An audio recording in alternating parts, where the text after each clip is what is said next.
Hello and welcome to Lockdown Beers and Rugby Chats, and hope you're all staying good and safe. And this is to help you wind down at the end of your working day when you're working from home, hey, if you're on the go and listening to us on the mobile, then that's cool too.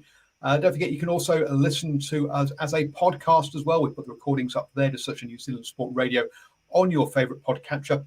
And the podcast that's just been added to Facebook today. So it'll be interesting to see if and what and how that all kind of works. So I want to say, hope you're all staying safe. Some of the stuff that we're going to be chatting about, well, basically the rugby news in the last 24 hours, which is we'll have a look at the World Seven Series. Fekitoa, unfortunately, has been injured. Got some Barbarians news. The Springboks squad came out. Got the NPC rumours and Moana Pacifica news as well. As we count down, we've got another 47 seconds before we can crack open the beer. I'm back on the old New Zealand lager again, folks. So we'll be cracking that open in a few seconds. Hope you're also haven't got a brew to wind down with at the end of the day. Another show that we'll be doing, I'll be recording this evening, is with Boa, looking at the different roles with director of rugby and head coach. So look out for that coming out tomorrow as a For Your Ears Only, a supporters special show. And you have to sign up at patreon.com/NZ Sport Radio to get that one, folks. It does help us put all this tech together so we can bring you these shows. 2, 1, and it's 5 o'clock. There we go, folks. Log out of those work accounts, get yourself a drink, and wind down after what has been another tough day. So in the news today from on the old rugby world, what have we got? Well, Moana Pacifica have come out with an announcement, and they have announced some kit, which is kind of exciting. And also, what is exciting is that Arswin's joining me. How you doing, sir? Oh, all right. I just, had my son throw a spaz because I joined, but, hey, he'll live. Oh, dear me, he loves the rugby. I'm surprised he doesn't want to be listening in and isn't sat on the sofa behind you, chilling out, listening to our rugby chat. Actually, maybe I should do it on my laptop next time and he can join in. Yeah, exactly. So have you seen the new Moana kit? No, I haven't. Show us. So Moana Pacifica have brought out their kit. They're partnering up with, I've gone blank, Dynasty, there we go, who make the rugby kit for Waihi, who are my rugby club. So is it Dynasty or Dynasty? Oh, it might be Dynasty. Oh, I don't know. No, it's both. Don't know. Potato. Soft or a hard Y, I guess, is the question.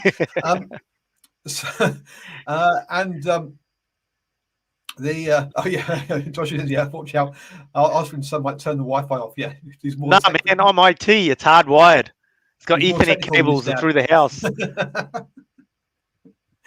Actually, folks, if you're doing live stream, by the way, just a little tip here: don't use Wi-Fi. Be cabled. They both Archer and I are cabled at the moment. We don't use Wi-Fi. The Ethernet, fantastic stuff. Anyway, so they've got a hoodie, a couple of t-shirts, a cap, a bucket hat. Quite like the bucket hat, to be honest. Surprise, into my bucket hats.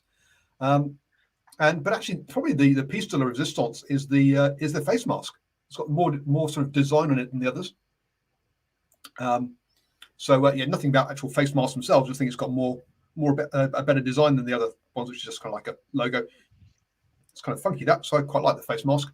Not that I wanted to wear it, but there you go.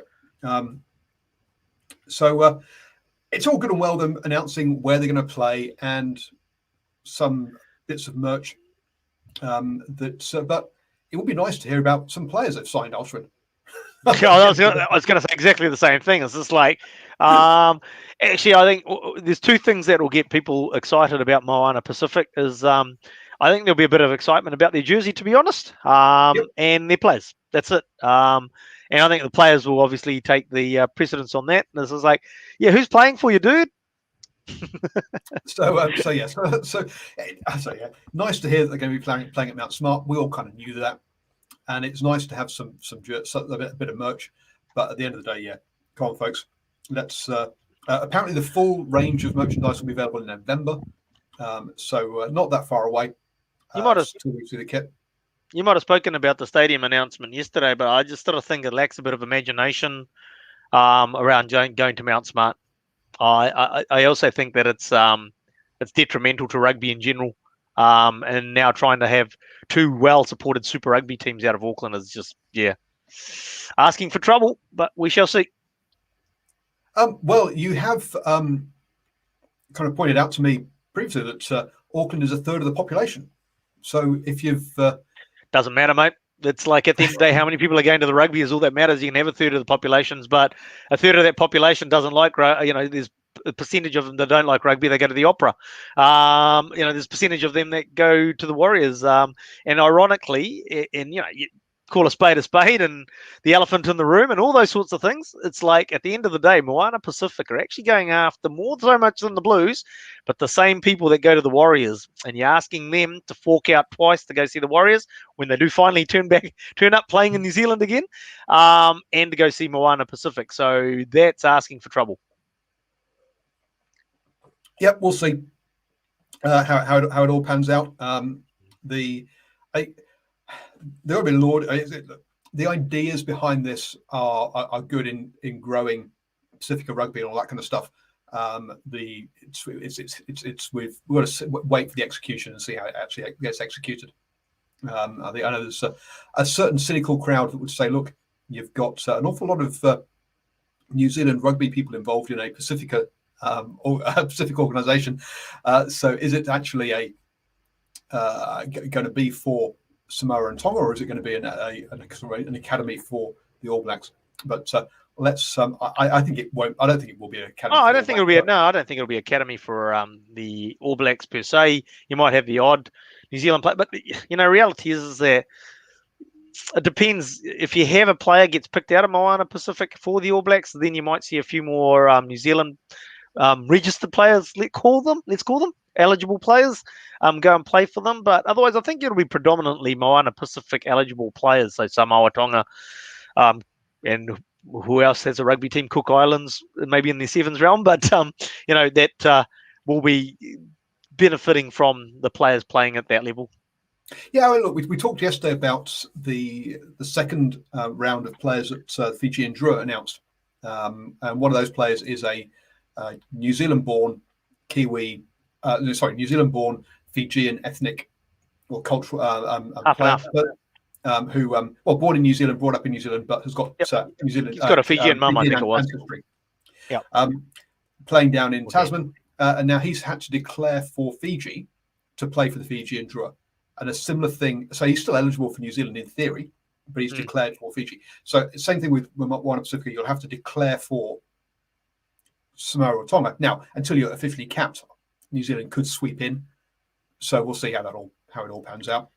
Well, I mean, I suppose it's a tricky one, really, because I mean, like the reality is that we're talking about in Super Rugby in particular is that you could have. Why not open it up a bit more so that an All Blacks eligible player actually goes and plays in an Australian Super Rugby team, and that would make things a lot more interesting then too, wouldn't it? Oh yes, absolutely. I think that it's been mentioned that it could happen in the future, and you're like, well, do it now. All you need to do is put a clause in their contract saying that the All Blacks have the same access to the players as they would do if they're in New Zealand. Well, I mean, and the thing is that I mean, like I suppose one of the concerns in pushing out All Blacks, or let's call it the Australian Ghetto law, and getting players back from the Europe. Is that they go over, they never come back, or that sort of thing, or whatever. But the strength of the rugby is where I was going to go with that anyway. But European rugby isn't as strong, and so we believe that it's stronger down here, or the type of game that we want them to play. But if they're playing for an Australian franchise, they're playing in that competition. Yeah, they're fine. We're hoping to have a chat with ex-Springbok Warren Brosnian later today or later tomorrow. One of the questions we're putting to him is what does he see the impact has been on the South African provinces with Rassie having got rid of the 30 cap rule that they had there about therefore the number of overseas players being available for the Springboks. Anyway, we'll see how that all pans out. Joshua saying that some news about the Auckland-based NPC sides, saying that there's no exemption for travel, but apparently small training is allowed. The rumours kept bouncing around this morning, and also particularly after the announcement of the COVID numbers at lunchtime, is that that I think there's a growing expectation that Auckland, North Harbour, and Counties Manukau are not going to get to play any more NPC games, which will be an absolute it's a real shame. And then the question then, I guess, is do we still have finals if those three teams are involved? Personally, I don't see why not. You can always put an asterisk next to the title, but we'll have to just wait and see how that all pans out, folks. But yeah, that's kind of what I've been hearing. Have you anything on the sort of grapevine? No, nothing at all really. But I mean, it's with 45 cases today, it's hard to see us moving out of level 3 on Tuesday, which is basically less than a week away now. Numbers bouncing around. I mean, they go basically they go into the low teens, and then all of a sudden it pops up. I think last week or the week before there was a 33, and this week there's a 45, or today there's a 45. So while that's going on, but at the end of the day, we don't understand what this government's plan is, so it's hard to know what the hell they'll do. We'll see. Some of the sort of comments previously have been that, look, if they're in family groups or whatever, then actually doesn't matter how high the number is, as long as it's within under. But anyway, as you say, who knows what will happen? We'll just wait and see. Talking of NPC and Farah Palmer Cup, before we move on, this weekend I'll be going to the preliminary final between Waikato and Wellington in the Farah Palmer Cup on Saturday. So do look out for post-match interviews from those games in that one. Unfortunately, because of obviously those three franchises within Auckland not playing, there are no other games that I can that I can get to this weekend. And it looks like actually I don't think there's any games at all I can get to the following weekend, as they're all kind of south of here and in the South Island. So only one game covered for the next 2 weeks. Sorry, folks, unless someone wants to start paying for my airfares to fly around the country and get to games, then please do get in touch if you fancy doing that. I mean, obviously, there's a double header in Whangarei on Friday that I wouldn't mind going to, but a bit expensive for me to get up there. You need to basically get a camera, put it really close up to the TV, and then do like Sky and make it seem like you're there. This is that's what you do. Well, to be fair to Sky, they have actually been at the games I've been at. They've so the commentators are there, but for the test matches, you could tell that commentary was from New Zealand, and that they couldn't see anything more than you could see, which I think was a real shame. And they still managed to get it wrong. Hey, Mashi. Now you know, if the commentators can't get it right off TV, no wonder the TMO can't. Well, it's interestingly enough, isn't it? It's just like, within our groups that we talk amongst, right, Paul, is this the fact is that Marshy's the classic, though. The number of calls that he gets wrong or basically contradicts himself on, in fact, and within our group, we can come to a consensus. Generally, obviously, there's the odd ones that we don't, but Marshy's got that wrong. We'll see in Twitter, on Twitter, in Facebook groups, on rugby pages. What's he talking about? This is what happened, and it's like people can see it. He can't, and it's like I know what you're saying about the TMO trying to make, but I think this is out of that realm. This is the fact that he Murray Walkers it basically. Yeah, look, there was an interesting one I saw a video that was put up by I think it was Nick Heath or one of the UK-based commentators, and you heard everything that's going on in their head, or sorry, not in their head, in their headphones.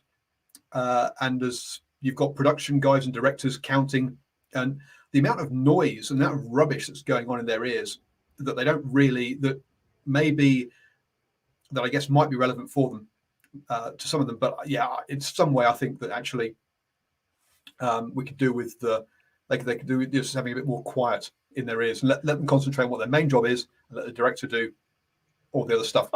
Yeah, I'm just going to disagree with LB on the Kerwin front. The reality is that whether you agree with him or disagree with him, he is the only commentator in New Zealand rugby that actually puts a comment out there rather than make sure he doesn't upset someone. And it's just like everybody else pussyfoots. Just a slightly, you don't mean commentator, you mean pundit. Oh, pundit, yeah. I mean, at the end of the day, we sort of, but at the end of the day, he goes on the shows and he makes a call, whether you agree with it or not. I'm not saying that, but he goes out there and makes a claim. Everybody else basically gets a picket up their bum, right? Because he's sitting on a fence. So it's just like, how boring is it? You got to be wondering about the viewing numbers of shows like The Breakdown. I mean, but maybe there's hardcore rugby fans are still watching it, but I mean, like, we're hardcore rugby fans and we don't watch it because we know it's just a lot of waffle. We think we do a better show ourselves. Yes, totally. We know we do. We don't think, we know we do. Well, exactly. Yes, we know we're better than that. But we don't sit on the fence, we push on the pickets. I think most of John Kerwin's opinions are wrong. And look, not all opinions are equal. Some are wrong. But you're right. He is one of the few people who actually doesn't worry about upsetting New Zealand rugby and losing his access or getting fired. From that point of view, you're right. At least he does have a real opinion. Joshua, we don't like independent thinkers in New Zealand rugby generally. Mate, we don't like independent. Right. We don't like independent thinkers in New Zealand. We are sheep. We follow. That's what we do. Exactly. So I'm a ram leading the flock is how I see myself. There we go. Anyway, where are we going? I've got no idea. Got to go on to another topic. Yes. I'm looking over at my whiteboard for topics. There you go. That you'll see that I put out on there on social media. Fekitoa qualified for Tonga through the Sevens program, which I think we kind of think is a bad idea. Not a big fan of. Unfortunately for him, he has dislocated his shoulder and requires surgery, and so he won't be playing for Tonga during the November internationals. Now, whilst we disagree with the moving process between the process, we would not wish dislocated shoulders and injuries on players because of that. So yeah, really sorry about that one, but hopefully he makes a quick recovery. I don't get it, man. He needs to watch Lethal Weapon, right? Because Riggs just runs into a wall and pops it back in. Doesn't know how it works. Absolutely, Austin. Everything you see in Hollywood movies is entirely correct and factual. That's how the world works. Oh dear. I spotted that the Barbarians are going to have, or the women Barbarians are going to be taking on the Springboks 15 this November after the Barbarians versus Samoa men's game. Great to. I think it's good to see that happening, and actually, the Springbok women's team actually starting to come out a bit and play a bit, because you'd think that South Africa could put together a good women's team, but they weren't allowed to go to the Olympics because they weren't a medal contender. So even though they qualified, they weren't allowed to go as part of the Sevens. So yeah, it would have been so good to see that Springboks slowly putting together that program. Not much more to say about that. Nothing much with that. The only thing is that look, I mean, they need to stop doing the woke thing of putting a women's game on after the men's one, because at the end of the day, what's going to happen? That stadium's going to empty out, because look, that South African women's team, if you had the English team against the Black Ferns, I think it's called the England Roses, is it? Playing against Black Ferns, their top teams, they've been putting out some good performances over the, how many years now. It's just like that South African team is just basically like in our Farah Palmer Cup, where you've got your likes of an Otago or whatever. They're just starting out, and it's just like you're better off just doing the right thing, putting a curtain raiser, putting them in as a curtain raiser, and then coming in with the men's game. People will come in because they come in early to the game. They have a beer while before that, and you'll get a crowd and you'll get some people watching it. After that men's game, it's just going to be a one-way traffic through the turnstile, apart from your hardcore women supporters that will stay there. And they might come in after the men's game even, but the reality is that the crowd's not going to stay there to watch that game. We've seen it happen before. I wouldn't call it woke, but I'm not a fan of double. I'm not a fan of double headers. Full stop. People sitting around for that length of time in a stadium is just too long. You might do it for cricket, but rugby fans expect to get in and get out in 2 hours, not sit around for 5 hours. I just don't to be honest, though, Paul, I mean, I remember at Eden Park, it's unfortunate. It was actually COVID affected, if I remember rightly. It might have been COVID. I might have that wrong, but at the end of the day, there was the Wallabies, the All Blacks Wallabies game, and before that, they had the Wallaroos. I don't know, they call the Wallaroos, but anyway, Black Ferns. Yeah. Before, and unfortunately, the teams, they didn't select their strongest teams, and so the game reflected it a bit. But people came in to watch that, and sure, when you look at the first 20 minutes of the game, the ground's a bit empty, but it slowly it actually filled up, and you didn't have a too bad a crowd for that game. By their half time, and the numbers are growing and growing. So it can work, but you've got to have decent rugby that will draw people in to watch that rugby. If you're going to have something that isn't going to draw people on, it won't happen. Look, I think you can, if you're willing to accept that it's a curtain raiser in the same way that when we get club rugby before the Super Rugby game. So, people aren't going to turn up for the start of that club rugby game, apart from the ones who are really interested in it. And then the rest will sort of trickle in, right? And so, yes, during the second half of that game, you'll have some decent numbers. As long as you accept that's what you're doing, rather than saying, right, we expect to get the full crowd to turn up for both games.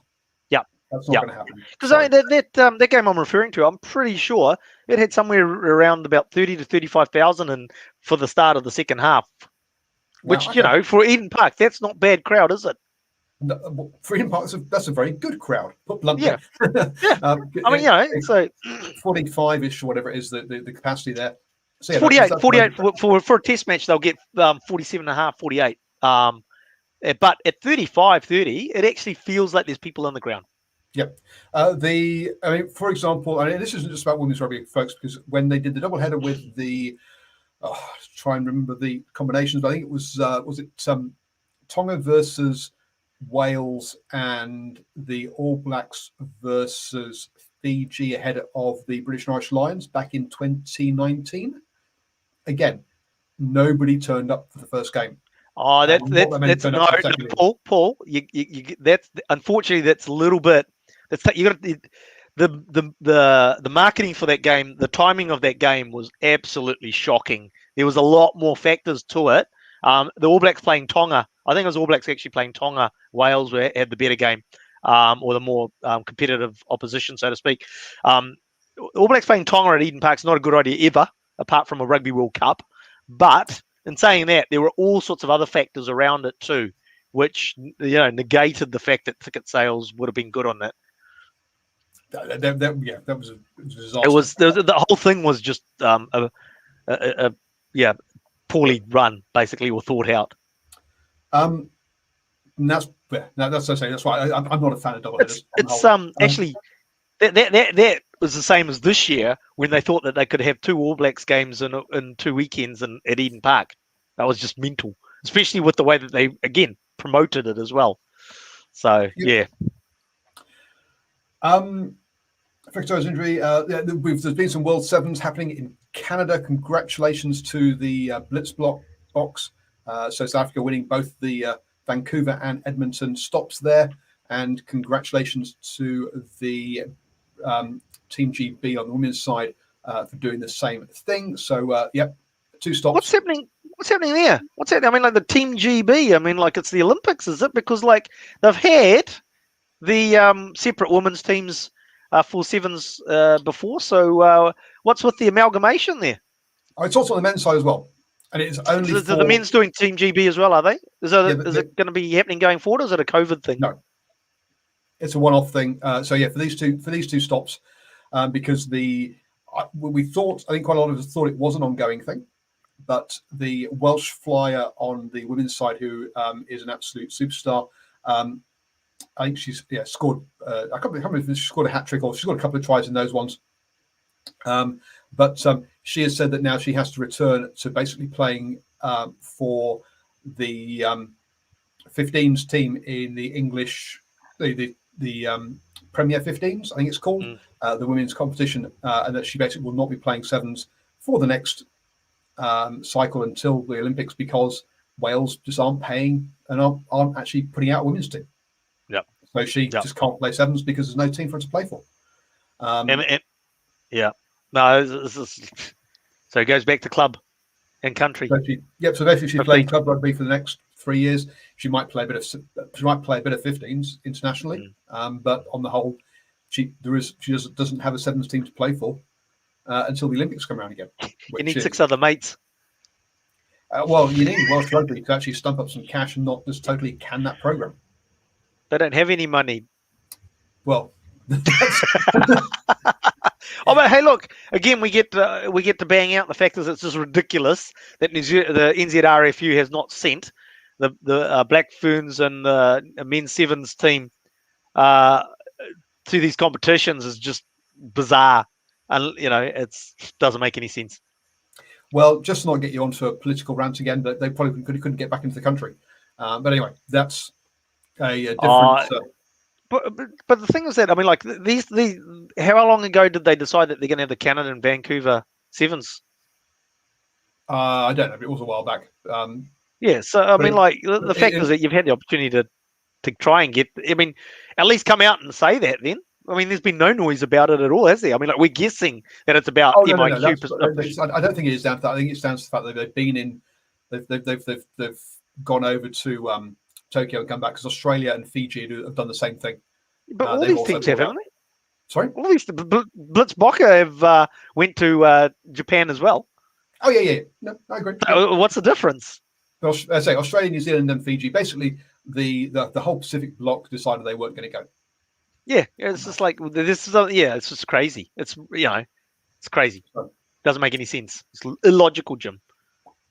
Now to the meat and drink of this of this show, he says after with only about 3 minutes left, but hey, is the Springboks squad ahead of the game against New Zealand this weekend. That got announced last night just after. You okay, Ashwin? No, I'm not. It's just like, really? Let's just roll out the same guys, change 3 because there's injuries to 1. It's just like, yay. So they're not just boring on the field, they're boring off the field as well. Anyway, so just very quickly what the changes are. As Austin has pointed out, it's essentially it's the same team. And Kanye is switching sides as prop, which brings Nietzsche in on as a prop. And Wies, who escaped any sanction, comes back onto the replacements bench to replace Van Straden, who is injured. Now, that is Van Straden is injured, but I think Wies probably would have come back anyway. He's been picked ahead of Van Straden for the all year. So, but anyway, so that's the changes to the side. Look, they've had a 40-odd man squad now. Admittedly, all of them are not all of those 40 are still there. But it would have been nice to. I think they needed to make changes. I think a lot of when we were tweeting out and chatting about it and doing my post-match reaction to the game at the weekend, everyone agreed the Springboks had to bring some changes in. Well, the thing is that, look, at the end of the day, you can't argue with the fact that, it's interesting, isn't it? You can't argue that the game plan doesn't work, but they didn't win. So you can argue that it didn't work. But anyway, let's say that the game plan for them work. It is their DNA, as the coaches say. It's their DNA. That's the way their game works. That's how they play. They're playing to their strengths. Absolutely 100% correct. But if you're behind, you need to have a plan B option, or to try and change things up. And it's just like, hey, that's the thing. So, it was Rugby Championships lost you lost the 100th test to the All Blacks. It's a great opportunity to actually say, look, we need to develop a plan B. We've got our plan A, which is box kicks. That's fine because that's what our game plan is. And, at the end of the day, we can complain about it all we like. South African fans, as I've always said before, if they win by 1 point, they don't care that it's a boring box kick game. Only we do, right? As a neutral or an opposition. You and plenty of people in our chat have always gone. If the All Blacks win by 1 point, your guys are happy. So I mean, who cares what? Yeah, that's not what the team. That's not what it's about. Yeah. So they've got their plan A, but they need to develop plan B. Every team has to have a plan B, and I mean, it's a shame Cheslin Colby's, they're still not confident that he's ready to return from his injury. It sounds like he's nearly there, or his injury is 100%. But you don't, just because your injury is 100% doesn't mean that you're match fit to go on the field either. So it's a shame it's not there. But at the end of the day, it's an opportunity I felt missed for them to sort of say, okay, let's look at developing a plan B. Maybe they'll try it with the same players that they've got there, but it doesn't look like it. I'm not so sure about Plan B, but I think it's definitely an opportunity to develop depth, and also these guys now are into their 4th week of playing Tier 1 Test matches back to back. You never, or the only time you ever get asked to do that is around the Rugby World Cup, if your last pool match is a Tier 1 Test. If it's not, then you never get asked to play 4 Tier 1 Test matches back to back. And from a player welfare point of view, I think I would rotate, look at rotating players. To expect players to play 4 Tier 1 Test matches back to back like this is a very big ask. Do you think? Well, actually, I mean, let's throw. We'll throw the management of the Springboks a bone here and sort of say maybe that's sort of their thinking. Is the fact is that here's an opportunity to play for our teams, what is close enough to our top team to actually play 4.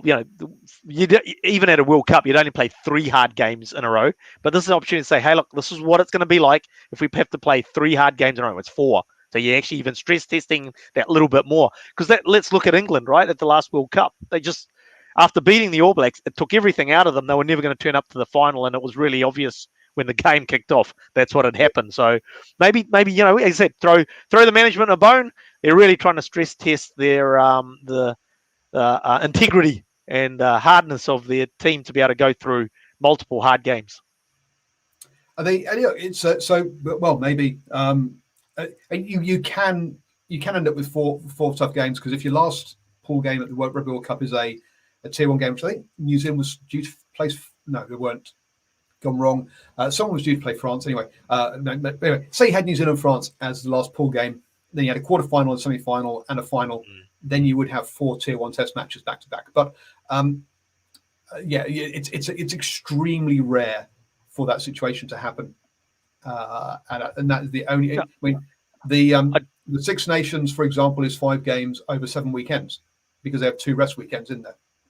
Is it 2 or 3? Anyway, either way, that's never. Either way, there's rest days. There's rest weekends. This again, the Rugby Championship never has 4, because they bet 4 games back to back normally, because you're travelling, and so you're either flying over to South Africa or flying back again. There's always a weekend in between there. So this is really a very exceptional situation. Just to back to back your point up, as the fact is that, I mean, out of all the World Cups, I don't think it's ever happened where somebody has actually ended up playing 4 Tier 1 teams in a row in consecutive weekends. Might have to go back and check that. Yeah. Toots, man. Toots. Doing a fact checking. So look, it's the same team out there. Just say, real shame last time that Elton Yang Chiefs didn't even get on the pitch in that last game. So let's hope he gets some game time this time.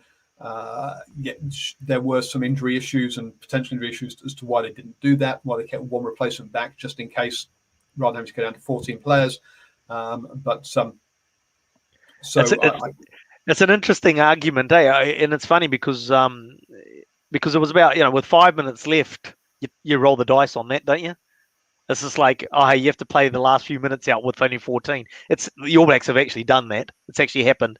They've ended up running out of reserves, and they've ended up playing the last, it was sort of less. It was, down to the last 10 minutes of the game where they ended up playing out with 14 because, they'd run out of reserves with 5 to go.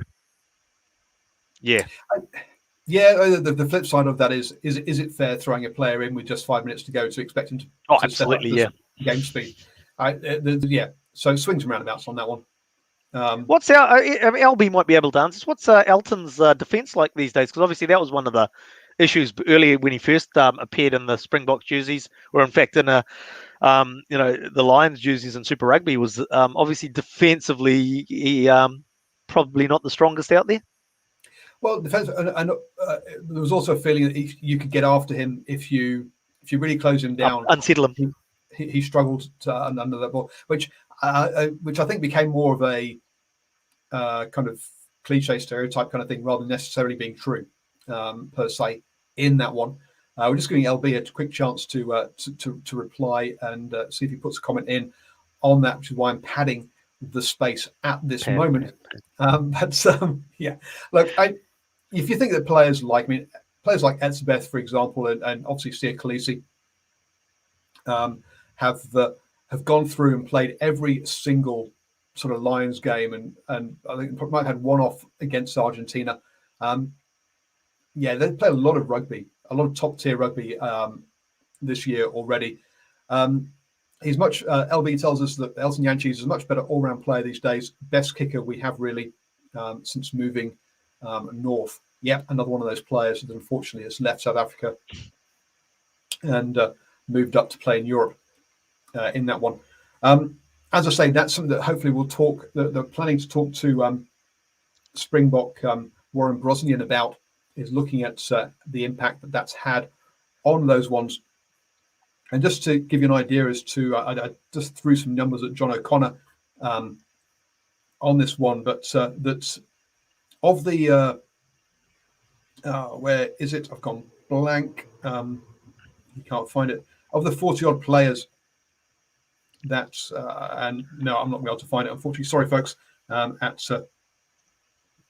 the last second, but something like, I think 20 of the 40 and a bit players are actually based in South Africa. So over half of the squad is based either in Europe or Japan, which shows you the kind of the impact that actually removing that 30 cap rule, and potentially the impact of getting rid of the Ghetto law would have on the Wallabies.